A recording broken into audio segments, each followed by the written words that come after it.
est-ce que toi, parce que tu disais du coup que lors de ta déclaration d'impôt, tu as vu ce qui ont été des rendements qui ont été générés, est-ce que tu peux nous dire de façon concrète, peut-être ce que toi, tu as décidé de mettre en place, tu vois, en termes de stratégie, et puis en termes de performance, nous donner un minima à la fourchette, voire même peut-être la performance que tu as réalisée. Très concrètement, je mettais pas forcément beaucoup de... Alors, je suis passée à je mets rien de côté, à je mets à peu près, enfin, j'investis rien plutôt, à j'investis 60 € par mois. D'accord. J'ai choisi dans des EFT, donc dans la bourse, et j'ai choisi quelques cryptos, notamment en écoutant des gens de la NECAO, et puis en allant faire mes dioptres, c'est-à-dire mes recherches. Et puis, voilà.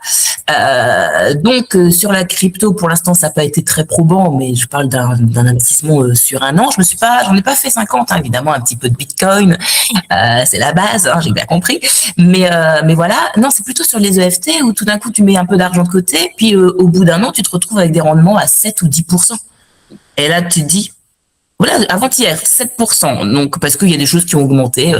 Je ne sais plus exactement lesquelles, je les ai pas en tête. 5-6 actions que j'ai décidé de suivre. Et 7%. Bon, je les ai pas encaissées, donc je les ai pas déclarées. Ça continue à travailler, hein. J'ai bien compris qu'on déclare que ce qu'on encaisse. Mais c'est tout ça pour dire que, ouais, quand on voit le taux, je crois qu'il a encore baissé du livret A. Ouais. Voilà.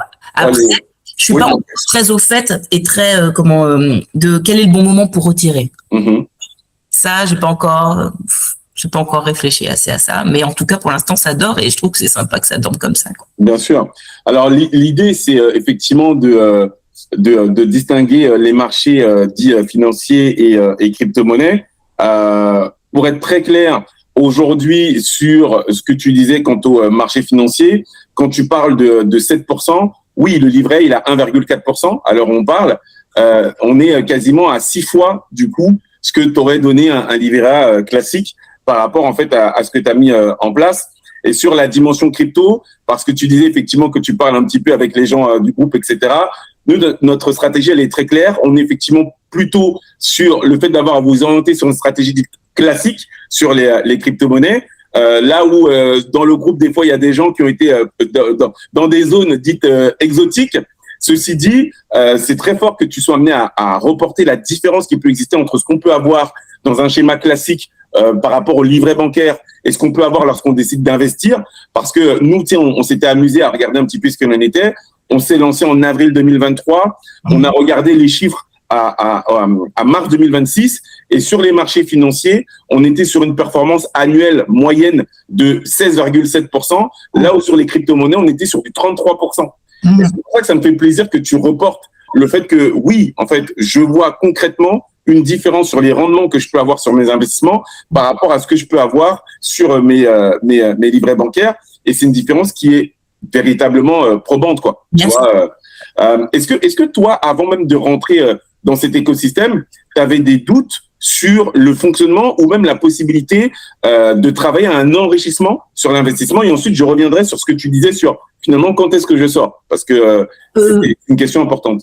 C'est même pas des doutes, c'était une méconnaissance totale. Mais totale. Après, dans ma famille, il y a des personnes. J'ai mon beau-frère qui est trader, mais pour moi, c'est comme si il avait été traducteur en chinois. Enfin, c'est pas mon monde. Je me souviens quand j'étais plus jeune, un copain mais dès le lycée, qui était passionné de bourse, et enfin voilà, c'était le geek. Enfin pour moi, c'était pas mon monde du tout, et donc non seulement c'était pas mon monde, mais c'est pas ça, c'est encore pire, c'était pas atteignable, possible. Enfin, je sais pas, mais c'est des croyances limitantes, hein, tout ça. C'est juste de dire, c'est pas pour moi, ça doit être trop compliqué.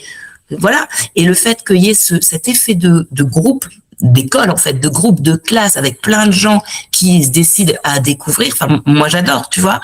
Et je le fais là avec la NECAO School, truc qui n'a rien à voir avec la NECAO School, mais j'ai fait une formation en IA, alors que, tu vois, en image et en IA, qui est plus proche de mon métier. Enfin, mais ça, c'est mon tempérament. Et je trouvais que la NECAO School répondait vachement à ma soif d'apprendre, tu vois. Donc, pour répondre vraiment à ta question, non, j'avais pas de doute. Pour moi, c'était juste pas un sujet, en fait.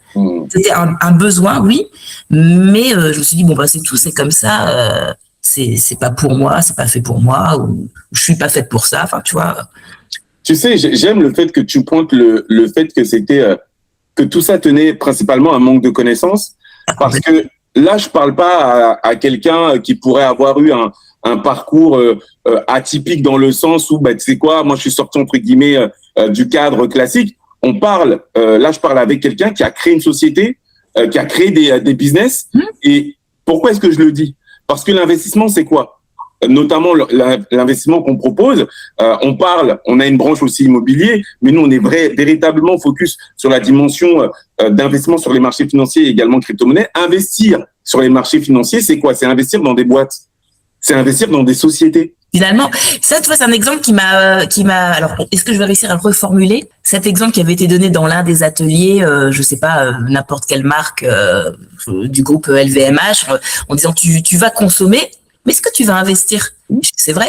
Moi qui suis une grande consommatrice de chocolat, du coup, j'ai mis dans le chocolat. Il y a pas que l'or, j'ai mis dans le chocolat. En plus, je me suis dit, ouais, c'est sur le continent africain, c'est le moment, et ça m'a fait rigoler sur le principe parce que j'en consomme beaucoup, donc pourquoi pas investir dans des entreprises au niveau du cacao, tu vois. Mais voilà, et c'est vrai que tout d'un coup se dire, mais on n'est pas obligé d'être que consommateur. On peut investir pour des choses que justement on aime bien. Et ça, tu vois, c'était parce que moi, vraiment, quand je te dis la bourse, c'est nébuleux, j'avais pas réalisé parce que j'écoutais évidemment jamais les infos boursières et tout. Enfin, pour moi, c'était complètement un monde.